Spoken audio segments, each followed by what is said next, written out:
Do you think they can even come close to matching this kind of system? Not a chance. Only a small portion of that revenue actually goes to fire and EMS. They're lucky if they get 60% return on what they bill.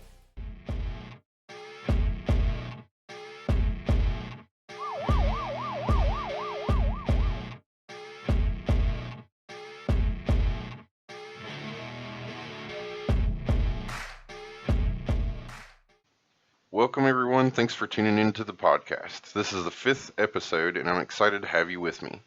But before we dive in, let me give a quick disclaimer. The RIG report is all about EMS topics, education, and commentary. Everything you hear on this podcast reflects my views and opinions or those of any guests that I might have. These are not the views of our respective employers. So it's a cold and rainy morning here. The weather seems to be a bit confused. It was warm like summer yesterday, and today it's chilly, and it's making me reach for my winter clothes again. I'm so ready for summertime. Today, I want to talk about one of my pet peeves.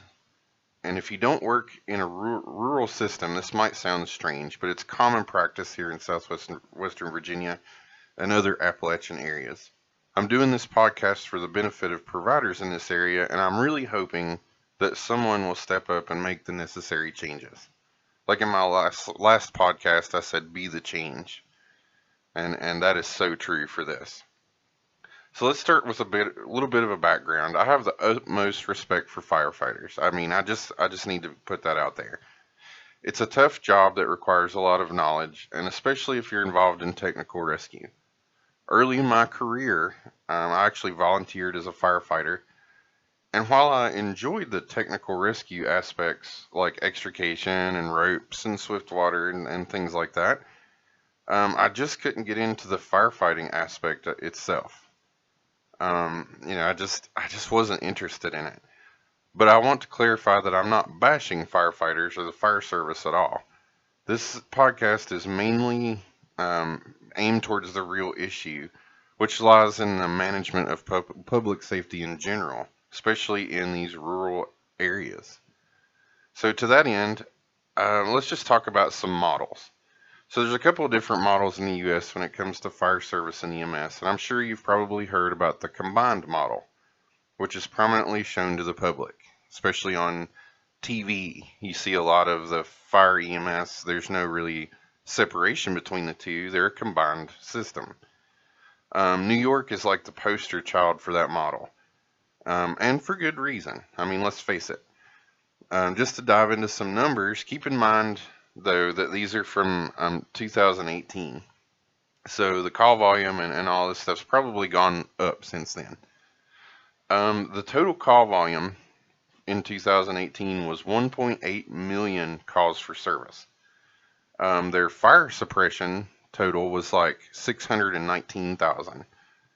Their staffing numbers, they had over 11,000 uniformed firefighting personnel, 4,500 uniformed EMS, and 2,000 civilian employees. Now, here's the kicker. The budget in 2018 was $2 billion. Yes, I said billion with a B, dollars annually. Today, it's risen to almost $3 billion annually. And even if you allocate half of that for payroll and benefits and upkeep and all these other things, that's still like a lot of money. I mean, let's just take half of that. To put it in perspective, we'll take half of that amount. A fire truck can range from, 1 to 2 million and some change a piece, maybe a little more. So with $1.5 billion, you could buy quite a few fire apparatus, gear, equipment, things like that. So they've got a big money pool to pull from. They have a great budget. But let's think about those small county governments and things like, for example, where I live in rural Virginia. Do you think they can even come close to matching this kind of system? Not a chance. The big difference here, obviously, is money and population. So let's take New York, for example. The city raked in $108 billion, 108.2 actually, billion dollars in 2023. So let's compare that to my home county where I live in Smith County, Virginia. They brought in 130 million for the fiscal year 2023, 2024. But only a small portion of that revenue actually goes to fire and EMS. So I'd estimate something like, I'm going to say 1.5 million, and it's probably even not that much, actually gets split between the 6 agencies we have in this county. So those agencies are really heavily reliant on, if they're volunteer, they're still getting donations and doing fundraisers. And the EMS side is very heavily reliant on what they can bring in ambulance billing. We all know what that looks like. CMS guidelines have locked down EMS billing so bad. They're lucky if they get 60% return on what they bill. So imagine trying to provide the same level of service. Obviously, we don't have the population that New York does, but trying to have that same standard and same level of service with a fraction of the budget. That's a really tough challenge, and one that highlights the difference between resources from urban to rural, right? Now, here's the big problem. We see that this is an issue, right? So imagine taking this information and trying to model your agency, your emergency services system after a giant like New York City. It's a recipe for disaster, especially for our small counties around here and townships. They don't have the resources, and here's the bottom line: small areas are now realizing that basically they don't have enough volunteer firefighters. I mean, everybody's pretty much like the EMS side, and I just talked about this in a previous podcast. There's just not enough volunteers anymore, and people they can't afford to volunteer. They got to get paid. So you're losing your volunteers on the fire side too. And of course, that leaves the area open to problems. You don't have enough people to staff your fire trucks. So now these counties are finally realizing that, hey, we're going to have to start paying these people.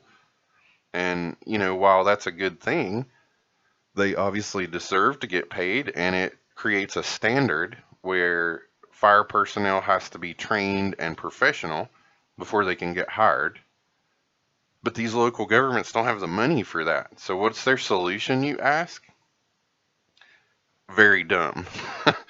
Hey, let's combine fire services with EMS, so we'll use our EMS system to prop up the fire department with our billed revenue, what we bill in EMS.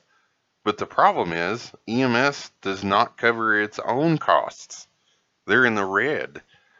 They can't completely cover that deficit themselves. So how are they going to cover the cost of a fire department? So just adding more expenses into the pool is not the solution. And I can see this. I'm just an average Joe Blow down here on the street, but local politicians can't see it. I don't get it. So here's the deal, though. If you can make this system work effectively, kudos to you. I mean, there's nothing inherently wrong with combining services. It works in other places. But when you don't have the foresight to see that it won't work in your specific area, that's a huge problem. And frankly, it's being willingly ignorant, in my opinion.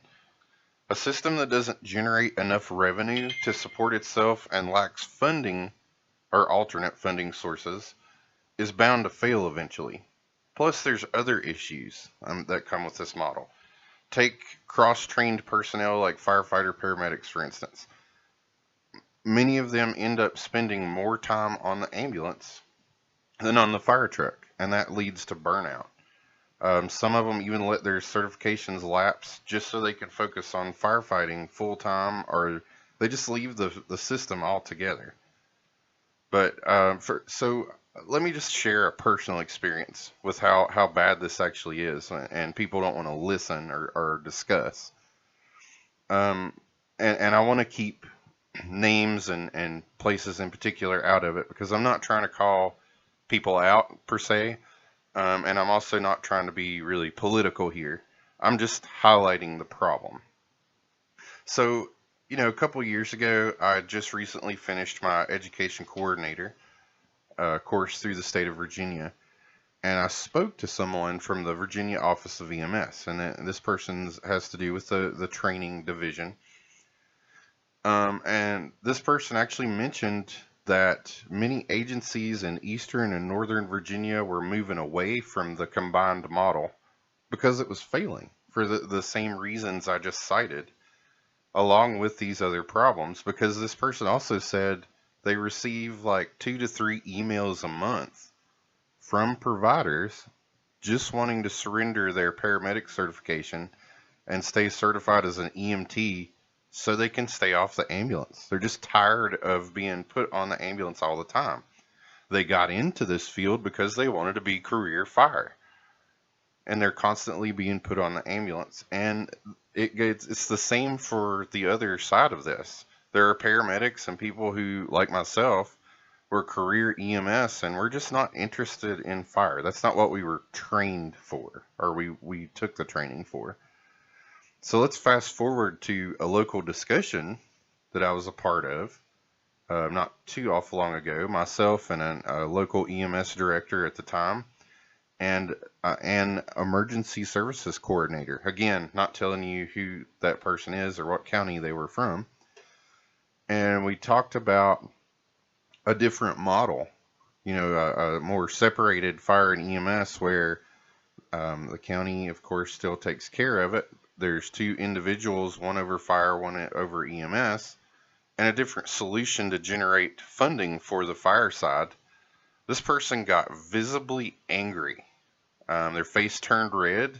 They got defensive and got so angry because we just presented them with a different model, completely unwilling to discuss. Now, the fact that this person got angry is all fine, well, and good, but let me tell you what makes me angry. The fact that this system that they designed is hurting the citizens, because this particular system essentially went from having enough ambulances to take care of the citizens to 1 ambulance, which is now out of service whenever there's a fire call. And mind you, this service has a service area of 140 some square miles, I think it is. So whenever there's a fire call, this ambulance is out of service. Okay, let me stop here and say, if you're actually doing fire rehab on a fire scene, fine. That's cool. I understand that. Maybe you don't have enough resources. And if you're actually performing a true fire rehab, the problem is we're not. We're actually not doing that. What we're doing is sitting on scene, and we're either watching the firefighters do their jobs, or the people on the ambulance are getting out of the ambulance, throwing on fire gear, and assuming a role of a firefighter. Now, I don't know about you, but it makes me question, are we actually taking NIMS training, or are we just using Quizlet to get through the tests and forgetting it the next day?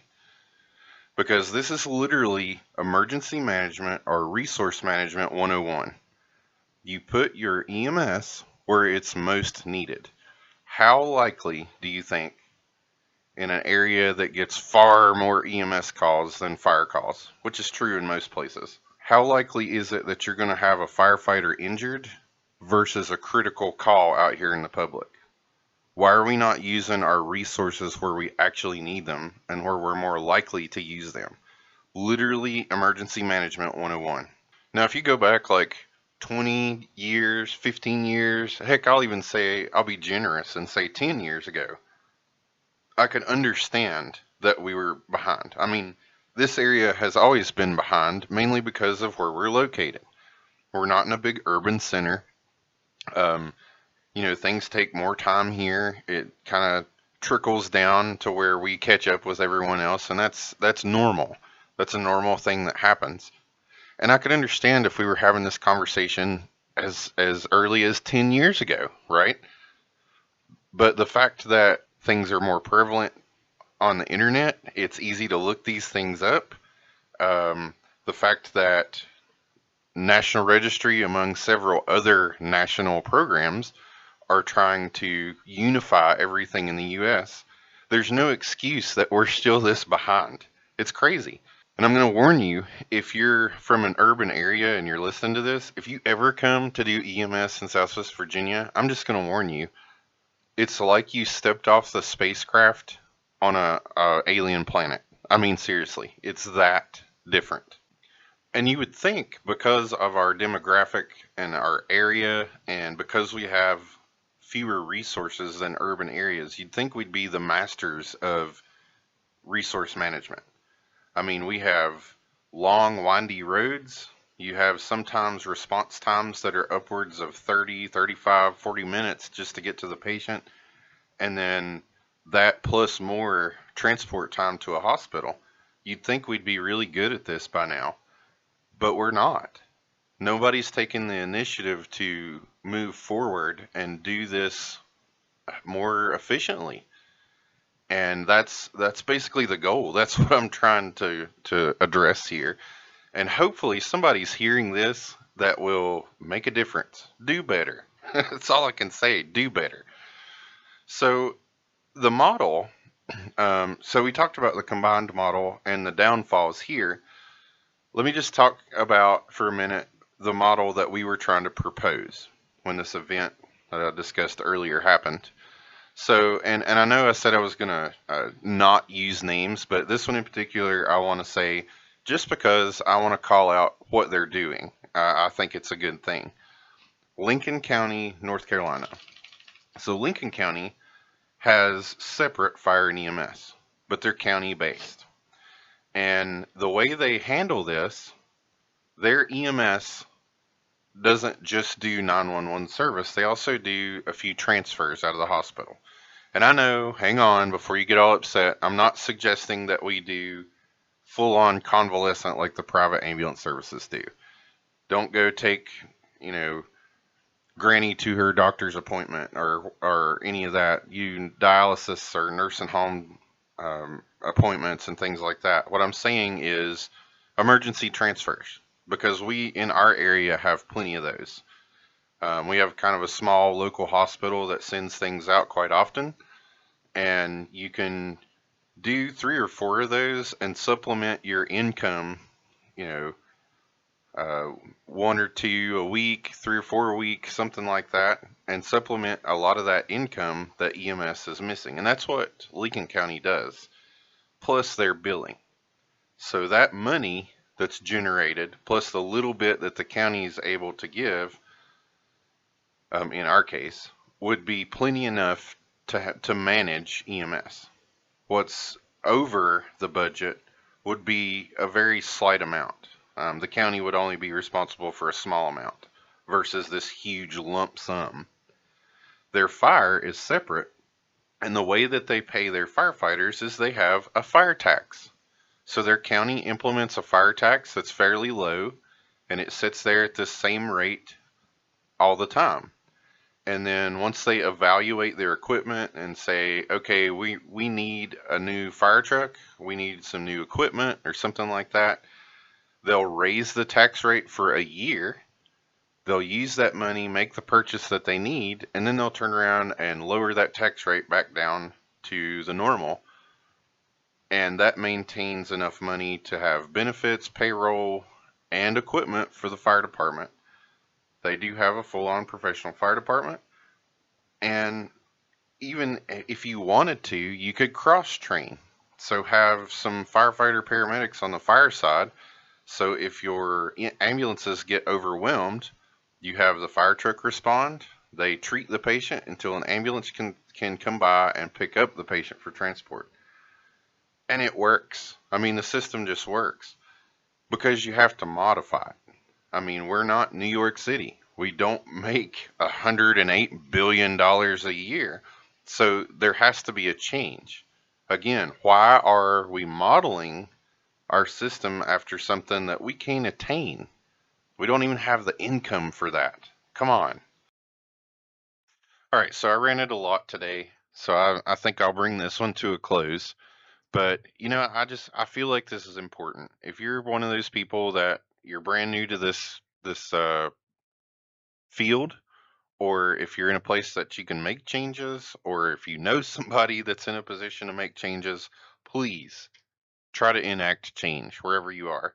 Because, this has been going on for quite a while. I think it's high time that it change for the better, not just for our benefit, but for the benefit of the public. I mean, it's time. It's past time. So I think people in my community deserve the same standard and level of care than anyone else in the remainder of the state. Richmond, D.C., Northern Virginia, any of those places, they deserve the same care and standards here that other places get. So why not change it? I mean, it's time to do that. So again, like I said in the last podcast, make good changes wherever you're at. Be the change, be the example. So that's all I have time for today. I'm done with my rant, but I'll catch you on the next one. Thanks for listening.